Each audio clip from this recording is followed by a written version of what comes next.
Waldo is going to discuss ways that we can learn how to amplify customer voice, educate customers with onboarding materials, offset competitors using your product's value proposition, so elevating your product next to everybody else in the market, as well as learning how to scale for a growing customer base. Oh, by the way, if at any point, Waldo, your connection goes down or something, I'm so excited for maybe the opportunity to say, "Where's Waldo?"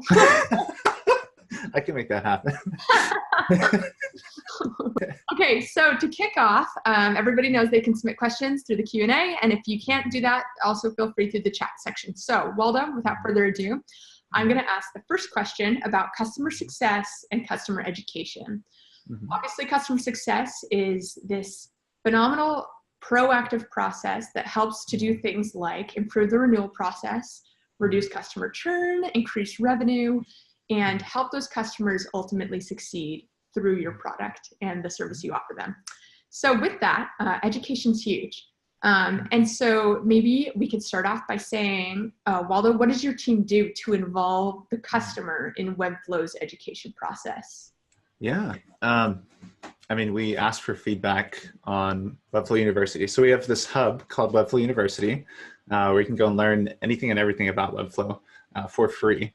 And on all of those, you can actually ask questions, send them in, or like leave comments, and we look at that feedback every day and make updates to that. It's actually a site built in Webflow every day. Like we're constantly working on that, creating videos, documentation, tutorials, linking off to integrations, just finding new ways to interact, as well as we have the Webflow forum. It's an amazing community of just like designers, developers, creatives, that get together and talk to one another and get to know each other. That's actually how I really got involved with Webflow. So directly through the forum, and met a lot of amazing people. I'd never really interacted on a forum before. So I was kind of like leery, like you don't know what the stigma is going to be like going into a forum. But it was just, everyone was so like welcoming, inviting. We have an amazing group of moderators too. And eventually I think I became a moderator. And then ended up working at Webflow because of that. But yeah, I mean, we have a bunch of resources within the university, the forum, and then of course, you know, you can reach out to us directly through the university. There's a contact link, and you can go through a form there to connect with us. Great. Okay, so I bet that's especially useful for customers who want the interactive back and forth. And a wish list. Yep. Oh, wish list. How cool. Yeah, we have a product wish list. So you can submit any ideas there. Anyone in the community can vote for them and leave comments, questions, and as like everyone in the community is like voting for them, it helps us prioritize like the needs of our community, which is super helpful. Interesting. So it's like a whole new way to do feature requests and get like a popular, wow. Yep. Okay, that's fantastic. So Waldo, can I ask, how is the customer success team going about user research to figure out, aside from the chat you just mentioned and the votes, how are you guys going about your user research process to find out what they want to see? Yeah, I mean, we're reading what they're asking for, a lot of that. So a lot of that's on the forum. We use Twitter all the time. I actually have TweetDeck open most of the time, and looking at any keywords around like Webflow or web design or development, like learning what customers or what anyone struggles with in the web design space, because that's a lot of like the problem that we're trying to solve here at Webflow is to democratize the ability to like build for the web or building applications. So we're researching constantly. We're doing, I mean, our product team does a lot of like user studies, and we're reaching out asking like, how do they like it? I think we just sent out a form yesterday, like asking how they'd recommend Webflow. And we also communicate like product updates and ask for feedback within the application. A little since you've been gone modal that pops up, depending on essentially that shares like what product features we've most recently made. But yeah, I mean, it's just, we listen to our customers. That's what we do, and talk to them, ask them questions. When they reach out, we always ask them questions, you know, going back, like, what can we do to make this product better, make this experience better?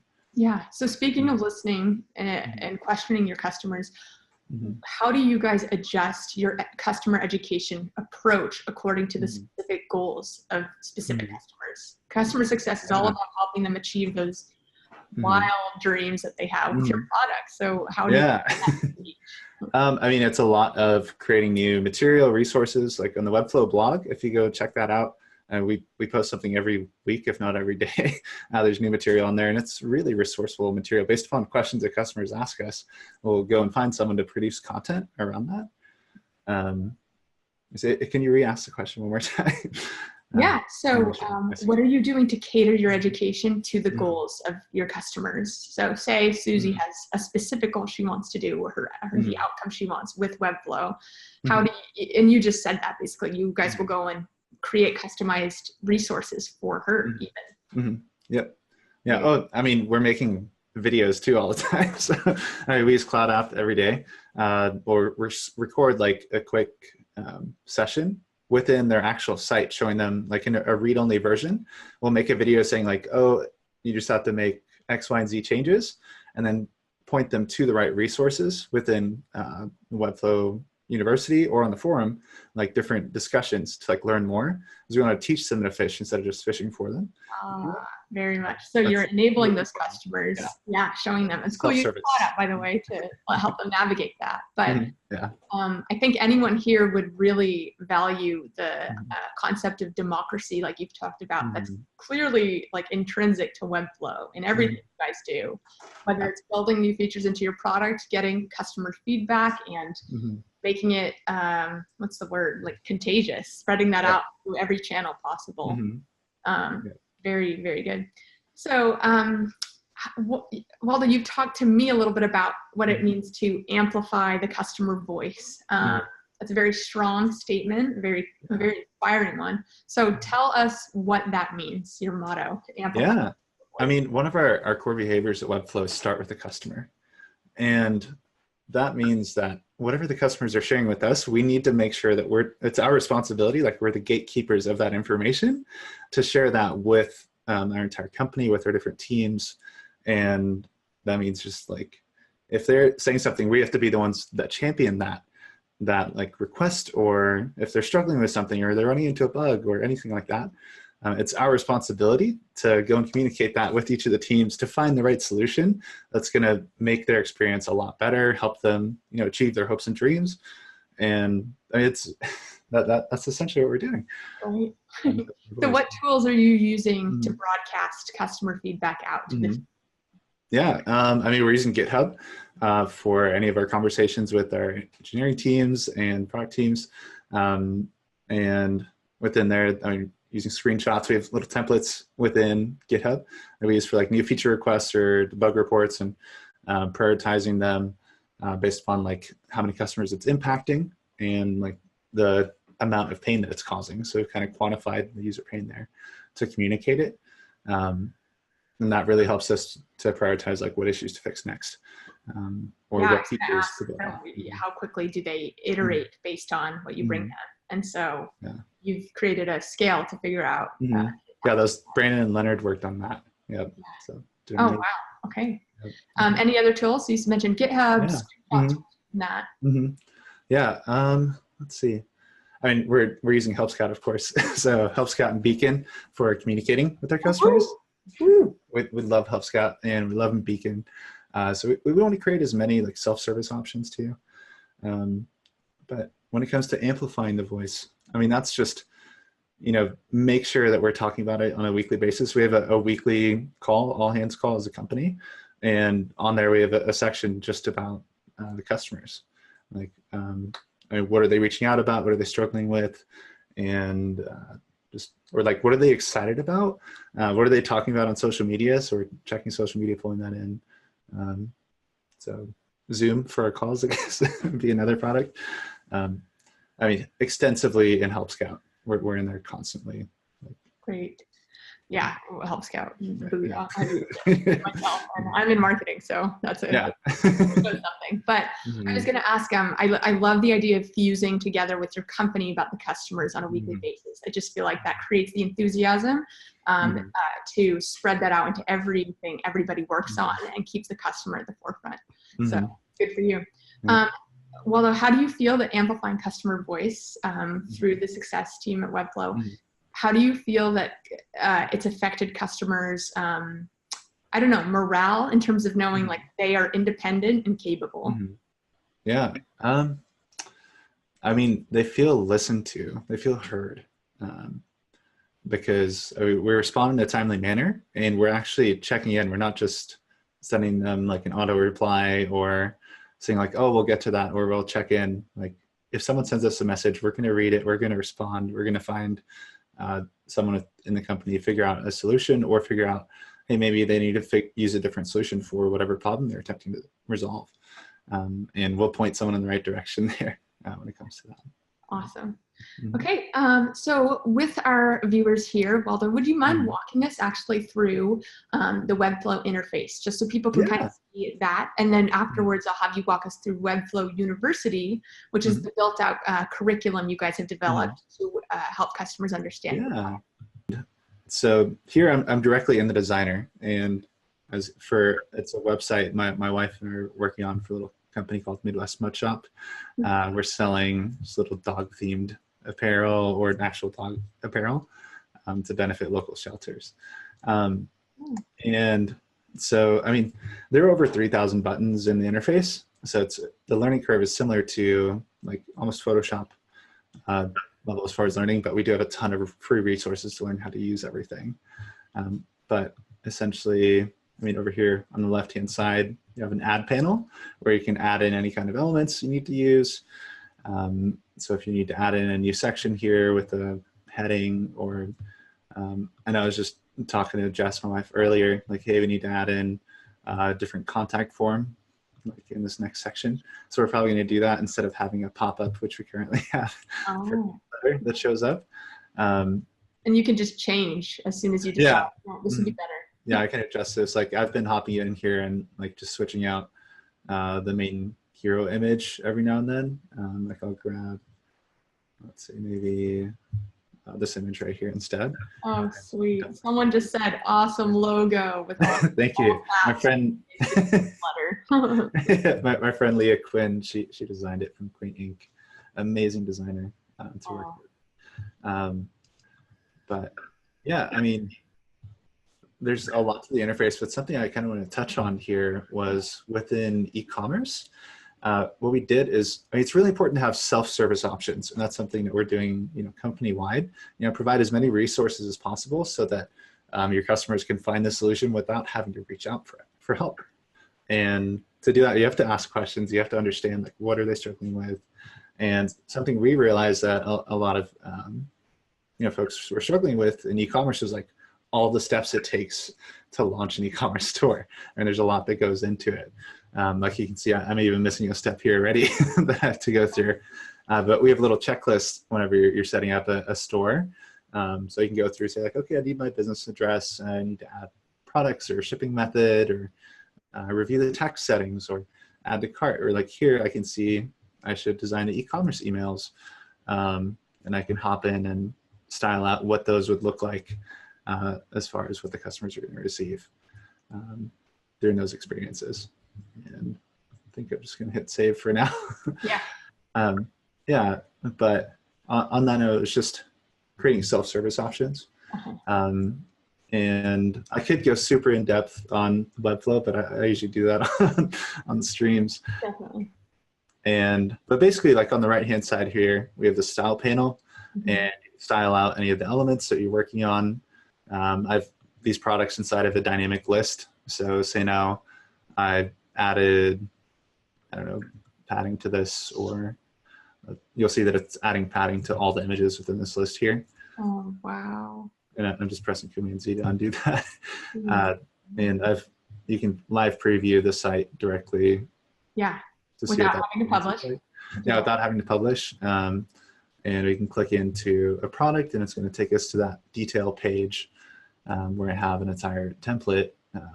It's loading a bit slow right now, the internet connection, but sorry about that. Oh my gosh, this is insane. Like talking to people, I've taken some coding courses, light little JavaScript here and there, but this is like groundbreaking to see. And I've been using Webflow, but it's been a while since I walked through the the technical logistics of it. Mm-hmm. Yeah. I mean, being able to style out a product page is something that I've never really been able to do aside from, I mean, I'd used FoxyCart before as an integration, but being able to do that like visually, which is the great part here. I wanted to add little plus and minus buttons for whenever you're like adding quantity in the cart, and be able to add like a little note like, hey, we only ship on Saturdays. Like I wanted to make sure that was explicit in managing those expectations. So I just added in a little note there. Or I've got like a sizing chart here that only shows up when the product is like, product name is sweaters. So I've got little dog sweaters that this only shows up there, but if I want to go look at a different product like Santa hats, it's not going to show that little piece right there. Yeah. Oh, bravo. Yeah. And you can style out the whole checkout experience, like what that's going to look like. Like say now we wanted to, like I just wanted to highlight like the payment info here to make that easier to see. We have a standard template, but you can move all these elements around on the screen to adjust what that experience is like. I haven't been able to do that before because you'd have to write like liquid in Shopify or make some pretty intense templates with coding. Whereas here I can just do it visually. Wow. So I can say items in your order for this experience. I don't know. Like if I wanted to update that, I could do that as simply as typing in the text, and then I can publish a change. Oh my gosh. Yeah. So I have a question, Waldo. Yeah. Well, you obviously Webflow is continually adding new features, and I know much of those are based around customer feedback and requests.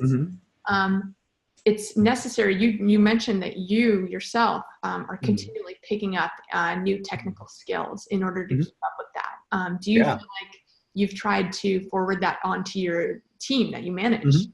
Yeah, I mean, I encourage everyone to go in and like build a site. I mean, I wanted to learn how to use our new e-commerce feature, so decided to make this with my wife. And you really need to understand your product so that you can communicate it better. If you don't understand the product, it's going to be nearly impossible to communicate and empathize with the struggles that your customers are understanding. And different team members are going to gravitate towards building like more interactive things, or like the more complex issues, or maybe the more like strategic, like how you should build this instead of like, oh, I want everything to do X, Y, and Z, like all the bells and whistles, if you will.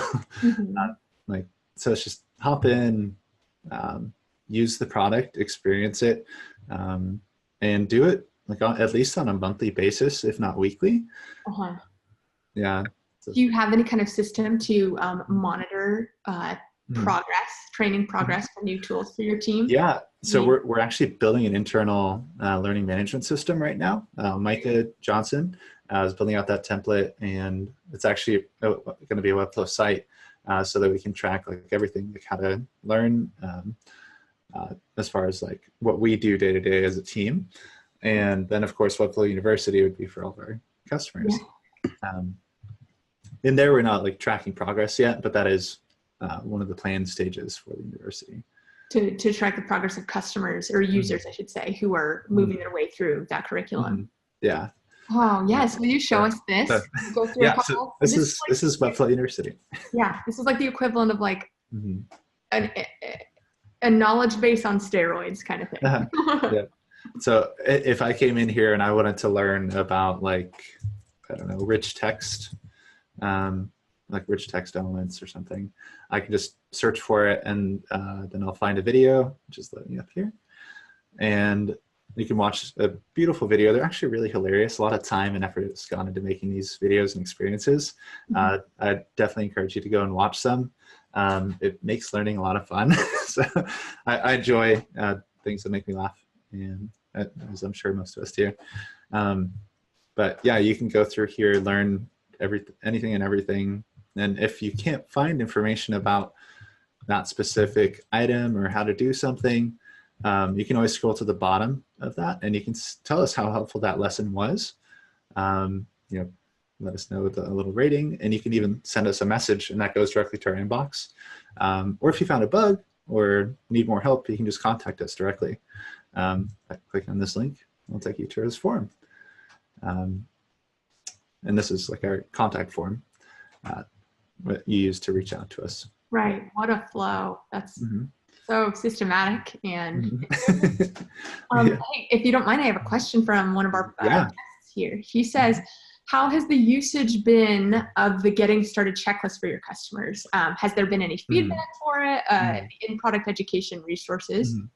And would you recommend correlating its usage with retention metrics in analytics tools? I can repeat any of those. So. Oh, yeah. So there are quite a few questions there. How has the usage been of the getting started checklist for your all of your? They love it. That's been one of the first comments. They're like, oh, now I know like exactly what I need to do to launch. Which like building a website and launching one can be a pretty complex experience. And we want to make sure that you hit like all the notes, especially because you're able to have this full control of the design. Everyone's really enjoyed that so far from our feedback. And that one, it's not super intrusive. Like it pops up on the side and you can close it. I know that I found different experiences with like an intro of how to use a product, like using a third-party app sometimes can be challenging to like get through, or be like, oh, I just want to use the tool to do X, Y, and Z. So I mean, we use Beacon to like kind of prompt our customers as well, like learn like more in context tutorials, or like how to learn or use anything. Okay, I think I'm veering off the question a bit. That's right. Has there been any feedback for the in-product education resource? So now that you guys are focusing all of that educational material within, rather than having them externally linked to the blog or something, what's been the response? Yeah, I mean, a lot of our customers enjoy that. I mean, the less that they have to reach out, typically, the easier and more seamless the experience is. And so they have those self-service options. That's something that Andrew really championed here, where they're able to go and find the resources on their own, or they see it in context, like you'll see a little pop-up or a tooltip whenever you're hovering over anything within the designer interface. It kind of says like, here's what this is. And we're going to launch something pretty soon that'll make that experience even better. So stay tuned. Wow. And then his last question is, would you recommend correlating its usage with retention metrics through analytics tools? As far as the getting started list? I believe so. Yeah, I mean, that would make perfect sense to me. Like you can see where they're falling off. If you see that they're getting to step 2 or 3 and then that's where they kind of fall off, then you know, like, hey, we need to make some adjustments to the product or this experience or the tutorial to make that better. So I would definitely recommend that because it helps you realize the blockers. Yeah. Definitely. He added Webflow looks amazing. Loves that. Thank you, Andrew. Someone said, oh, they're already watching your videos, saying they are very funny and enjoyable. Someone loves the checklist. Someone asked, do you reward people for learning, or do they just have the desire to do so? Is there any kind of incentive for them to progress through those lists? I mean, right now the reward is you're able to build professional looking websites and offer a lot more value to your company or to what you're ending up to do. So it's like they're learning. I mean, a lot of our customers really do enjoy learning and being able to build out what they wanted to in the first place. So they kind of have their own carrot, if you will, as far as like learning, but we don't incentivize that at this time. Yeah. Well, the gift is built in. They can't wait to go take it and apply it. Yeah. Whatever they can learn. That's so great. So I have more questions about scaling. So Waldo, you have mentioned a little bit, I think that you said there's been a 35% increase as Webflow has been scaling with your customer base. So can you tell us all about how you've scaled your education process? I know now that you're doing live chat and upvotes and things, but how have you been scaling maybe with your material resources as well as seeing how customers are doing according to their needs? Yeah, I mean, it's been about 30 to 40% increase since August of inquiries. That kind of happens whenever you're launching new features or new products people are interested, they want to learn about it. So we release tutorials on Webflow University on everything that we release. And then we've really worked on more self-service options, which Andrew's been instrumental in. We use Beacon, so you'll see that whenever you're on like any kind of billing page. So here I'm just like looking at the dashboard for the Midwest Mud Shop site. And on the right-hand side here, you can see Beacon. And in here, there's some suggested articles. So those suggested articles, it's like pricing and plan, frequently asked questions.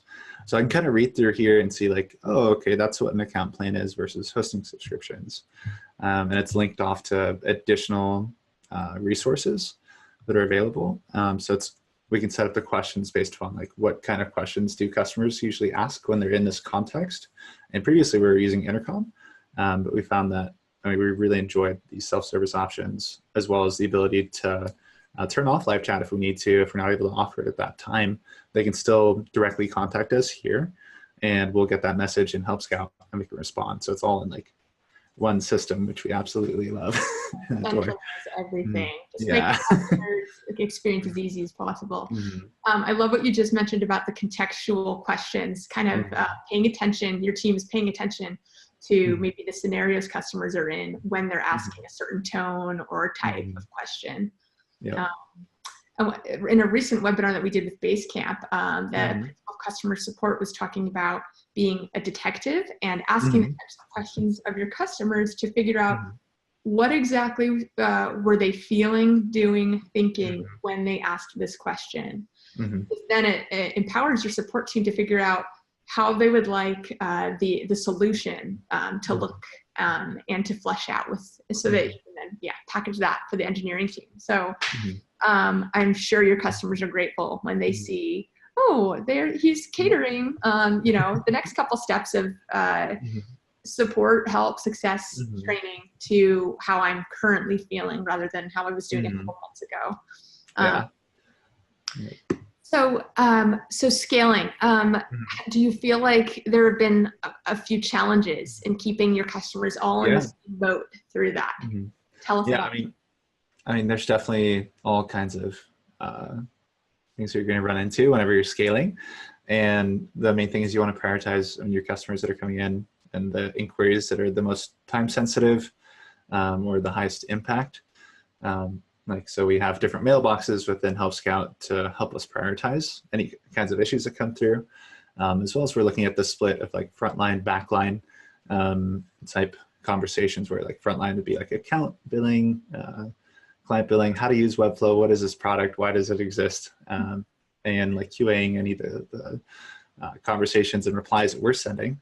And then backline would be more so like, okay, I have this really intense project that's I'm trying to do all these things with, and you need someone with more like product specific knowledge. So we found like the specialization between those conversations is super helpful, because then you can spend less time switching context, like the context switch between answering a refund question compared to how do I fix this interaction on my site is very challenging. Or like I ran into this bug. It's very challenging to switch context like that.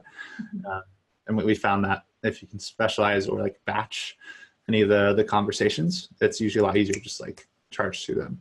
Oh, amazing. There's a principle in the Deep Work book by Cal Newport who talks about how there's something called residual attention, where if you're switching back and forth between what you're working on and a few distraction things like email or Slack or all that, you have residual of your past activity hurting you potentially. So it's very smart, the categorization and organization you guys are doing.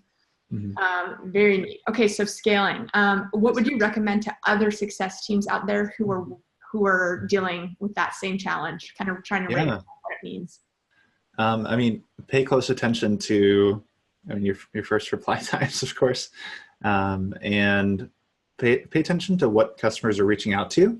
Like, what are the highest volume conversations you're having? Like, if they're billing questions or if there's specific product questions that you find yourselves answering over and over and over again, there's probably a different solution aside from just answering them constantly. Go and create documentation, or if you can, suggest a product update, which is something that we do regularly.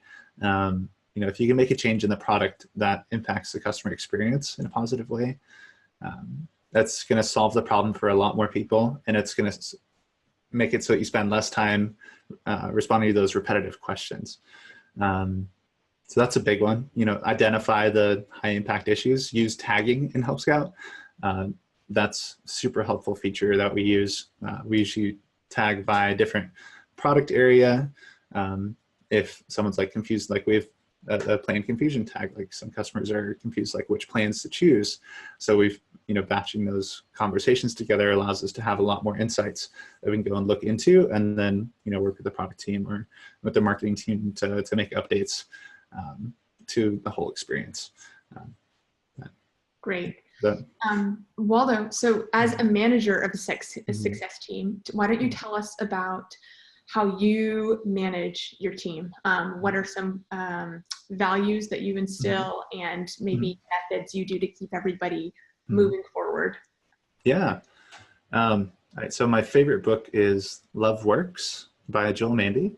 And yeah, I'm a big believer of servant leadership and being there to serve, and ask your team, like, what can I help to empower you to be the best version of yourself?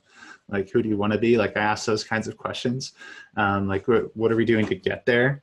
I have a list of questions, and we have one-on-ones every week. And right now I'm in the process of, you know, promoting 2 team members to managers. So it's like another experience that I'm like learning a lot in that. So it's, I mean, the weekly one-on-ones, we have conversations in Slack all the time. We have calls on Monday, Wednesday, and Friday. Monday and Friday are like the optional calls. Like on Monday, we're currently, Andrew started like a book club. We're reading Radical Candor together. Highly recommend that book if you haven't read it yet. And so we're like reading that together, and then there's like a whole like question guide that goes with it. And the conversations that have come from that have been incredibly fruitful as a team. And it's a fully distributed team, so that's like another. You're all remote. Yeah. So that's another facet. I mean, we're all over the world, and we record videos for each other. We found that really helpful. Like even this week, like we've had several new team members join, and, you know, they have a lot of questions. So we're like, I'll actually go and use CloudUp, and I'll make a video of like, here's how to do this in like 2 or 3 minutes, and then send that over instead of like writing out an entire guide like right then and there. It's a lot faster for me to just record a video, send it over. I know they're going to get it. It's accessible on any other devices. Oh, that's awesome. Yeah. Well, bravo. I can tell just from my recent conversations with you, you are a leader who's very vested in every single person's progress on your team. Yeah. So good for you. So Waldo, maybe I feel like I say your name with every new question because it's such a by the way, to our viewers who are here, feel free to submit any questions that you might have to Waldo about customer success, onboarding, scaling, and customer loyalty. So with customer loyalty, maybe you could tell us a bit about how your education curriculum at Webflow has influenced the lifetime of a customer. So maybe when like the difference between their first stages of onboarding to maybe becoming more familiar with the product, and do they stay strong in their advocacy? Go for it. Yeah. I mean, at first they're like really skeptical. They're like, oh, it's another drag and drop tool, which is not. It's a professional web design tool where you can go and, you know, you have a blank canvas. It's not templatized. We do have templates for you to learn how to do everything, and free resources. So, I mean, as far as that goes, it's just like investing the time to learn how to do everything. And our videos are only, you know, 1 minute to 5 minutes long. You can see this whole crash course is 1 hour and 58 minutes if you wanted to go and learn. And then the Webflow forum, our community there is just, it's incredible. Like you can go on the forum at any time and you'll see there a few, like or close to 100 conversations a day, like going on here. If anyone submitting questions, and staff members we're all in there responding, or asking questions in different categories. So this is where you end up doing a lot of like the, how do I design X, Y, and Z, or I'm working on this experience. How do you do that? And you can search through here. It's an amazing repository of like anything you wanted to learn, like say social sharing widget or something. And we use Discourse for our forum. if you want to check out that app. And say now, okay. So here, I mean, you can see there's a lot of different features here. I just found one from 2015 that I made. I was like, how to share anything you want to easily on the web. So I mean, a lot of community members are making show and tell tutorials or showing us projects they're working on, or they're like, someone here just launched like lab tests for dogs with Watchdog Labs. Look at that. And let's see. So it's a site built in Webflow to like help you find the right part of your project. You get to see every customer's project like displayed for you to take part in and feel like you guys influence that. Yeah, and our customers are creating these tutorials, so the community is incredible. And we also how do you help customers? What do you do to let them know, hey, like, feel free to train others with, you know, the stuff you've been up to? Do you give them instructions to do that, or do they just on their own incentive decide, I'm going to create a training video of what I'm doing? Yeah, I mean, we invite them to become community moderators, depending on like how they're engaging with the community. And like we're constantly having conversations with everyone there. And our community mods, I think they get a free pro plan, and it's a pretty nice incentive. So we're always looking for like reaching out to the community to help our customers, because we can only do so much as a team. And part of our like support policies, like we don't help with design related questions, but we will point you to the right resources, because we don't want to take that work away from potential freelance designer that you could hire, or someone in the community that's like taking the opportunity away from them. Interesting. So and preserves a little of your bandwidth, right? To not yeah, exactly. How selfish. Just kidding. Waldo, someone here asks, does Webflow offer live webinars kind of similar to the one that you and I are doing right now? And if so, what do those look like? How are those different? Yeah. Maybe the 5-minute videos you've recorded. Yeah, every other Tuesday there's a Webflow workshop, and you can find those on our YouTube channel, and webflow.com/workshops. I don't know if that page might have moved it. I know it's on our YouTube channel. Just Webflow. I believe that's our channel. Yeah. So let me pull that up. But Nelson does, or AKA Pixel Geek, does live webinars all the time. Next week we have a live Q&A with our CEO Vlad. So please be sure to join in if you want to ask any questions. But here you can find all kinds of videos, streams. I mean, multiple of us make our own videos as well, or like we'll do a first look of like the e-commerce beta, or we did first look of like CSS grid. I mean, there are hundreds of videos in here to go and learn from, and you can ask us as well. Send us a message on Twitter, or like tweet to us about stuff that you want to learn about, and we'll go, do a webinar or a workshop. We also do meetups all over the world. So let's see, meetup. Like live in-person events. Yeah, in-person events. So we've got them here in St. Louis. We've got 3,758 members already, from 21 groups in 11 countries all over the world. Here we go. Kind of look here. You've got someone in New Zealand. And you can see like when the next meetups are coming up, or the past ones. So.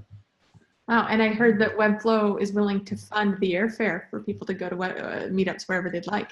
Nope, that's nice Christmas party. I'll go to the one in New Zealand. So along with customer advocacy that we were talking about, the life cycle of a customer, I feel like customers see the education process and how catered it is to them, and are going to be all the more likely to refer friends to Webflow. And do you feel like that's been happening? Have they become more advocates or evangelists for Webflow? Yeah, it's so here, one second. Yeah. Yeah, I mean, it's pretty funny because, before, everyone that was signing up to use Webflow was like this secret like superpower that you found, like, oh, I could build these amazing experiences visually, and then their clients are falling in love with it, and then their clients wanted to know, like, how do I do that too? And they're like, okay, I can't do all of this work. They have to find other designers to like empower. So a lot of them now are sharing about Webflow or what they're building in our platform. And I don't know, that's been really beautiful, like watching that transition of like, they want to help other designers build, you know, amazing experiences, or just empowering one another. I mean, Pablo Stanley, he's over here, he's one of my favorite humans. So, like, he's building really cool stuff and he's making it clonable. So that's something really cool, where you can go and like actually like clone a project and learn, like use it in Webflow, get the library and everything. Wow. So CloudUp recently hosted Pablo for a webinar. Oh, no way. What? Pablo. He's awesome. You guys can go head to head to decide who will be on again. Pablo and I can do a stream. Yeah. Yeah, well, yeah, we'll combine. Yeah. And you told me that what you've seen from what you've observed in your customer success efforts is that customers by year one, they're still kind of getting their feet on solid ground with your product. Yeah. And then come year two, once they feel like they've been taken care of, you know, thanks to your success efforts, they're more likely to pay it forward, send it out, and get more people on board, which is what we're talking about. Is that right? Yeah. Yeah. So, and like, it's also interesting, like kind of our customer base has been shifting over time, because we've had kind of like the early adopters that like really fell in love with the platform. They use the tools, or they use Webflow, and now they're telling all their friends, or their friends that they've been telling about Webflow for the past year are finally like hopping in and starting to build things. And then they're like, whoa, like having those aha moments, which is really exciting. And a lot of them, I mean, they've been using the same tools for a long time. So making that switch is a bit more complex for them potentially. So they have a lot more questions about like, how do I transition from this product to yours? So you have to create resources for that. And you have to answer all the questions, learn what the complexities are. So that's really important to learn there. And how do you recommend doing that? Asking? Yeah, I mean, asking questions, asking experts. Yeah. It's like, we don't want to just create a page. Like, we have a Webflow versus Shopify page, and, you know, we went and asked like experts that use those products before we went and built these pages out. Or like, we have a Webflow versus WordPress page, where, you know, we want our customers to make the decision themselves, like as far as like ease of use, or we create as many resources as possible for folks to like learn for themselves, make that decision themselves. So we have to make more of these, because we have, you know, more folks coming from other platforms to Webflow. So great. And how do you think that strengthening product value for your customers helps to offset potential alternatives in terms of tools they could be turning to? So I guess that's where like the offset of churn kind of can come in with your success efforts. How do you feel like you guys have you've driven focus more on your Webflow product versus, you know, people want to go off and do Squarespace or a million other? Yeah, I mean, we're focused on delivering the most value possible for, you know, most amount of people within our community. I mean, we're not just going to go and like build a random feature for fun, because like we'd like to. We want to ask our customers, like, what's going to bring you the most value? Like, what's going to help you be successful? If you're not working on that, then what are you working on? Would be my question. So like, get to know your audience, and have meetings with them. Invite your other team members in. We do all hands support at Webflow. So everyone does 2 days a year where they hop in to help scout, and it's 2 full days at least, where they're communicating with our customers. And they're like, oh, I can go push a feature change for that. Like, our engineers are working in Help Scout, and they're like, you know, I noticed this trend here, and then they go and like push a new feature fix, or make something easier for us even, and especially for our customers. So it's just stay close to the customers, know them. Yeah. Oh, forwards and back. I love, you told me that it's as important for your success team to know every part of the educational resources you offer for customers as it is to know your customers and their goals. Yeah.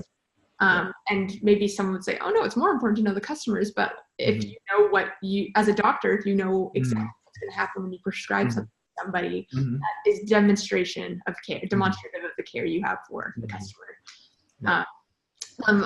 Waldo, what are your favorite aspects of success, and how do you feel that that has changed the ecosystem for the customer? Yeah. I mean, I love hearing the customer out, really understanding where they are, and then finding a solution that's going to help them like level up. Like I love hearing the success stories of our customers. Like when we get them almost daily, where customers will reach out and be like, hey, I've been using Webflow for the past 2 years and it's changed my life. So those kinds of stories, or like the questions that come in where it's like, I really want to do X, Y, and Z. And it's like, how's that going to work within our ecosystem? How could that work? So like being able to have those like strategic discussions about like, how would we implement that kind of feature within our product? And how can we make the experience better? So it's been more like the whole customer experience, like from the education to interaction with the actual product, of course, to interaction with our team. It's really critical to get the nail on the head for each of those different categories. Oh, completely. You have, Waldo, inspired all of us to become more technically savvy and more holistic in our approach to how to take care of our customers. I am excited to hop into Webflow and make my next website. I'll share it with all of you. Awesome. Yeah. Waldo, this has been a phenomenal conversation with you. I'm so glad, grateful to all of our attendees who've been here with us. We are going to wrap up. If you didn't ask your questions, please feel free to still submit them through the links that you were sent for this webinar, and I will be happy to take care of those. Again, we will be having this content out and ready to go for all of you, available this coming Tuesday as we go into the holiday season. So, yay! And download CloudUp if you have. I tell your friends to, because you didn't know this. I told my friend Nathan the other day, like about CloudUp, and he just like fell in love with it. He's like, "What have I been doing my whole life? We've known me for so many years. Why are you only telling me now?" Romantic infatuation with software. CloudUp and Webflow. So. Yeah, providing utility and ease of use is, I don't know, it goes. Oh, we're so happy to hear that. Thank you. Yeah, support and success people seem to really like it. So. Yes, we love it. Thank you, Webflow Waldo. We are so grateful for your help and expertise. Everybody, we're signing off live from San Francisco and Missouri. Everyone have a great day. Thank you. Bye-bye. Bye.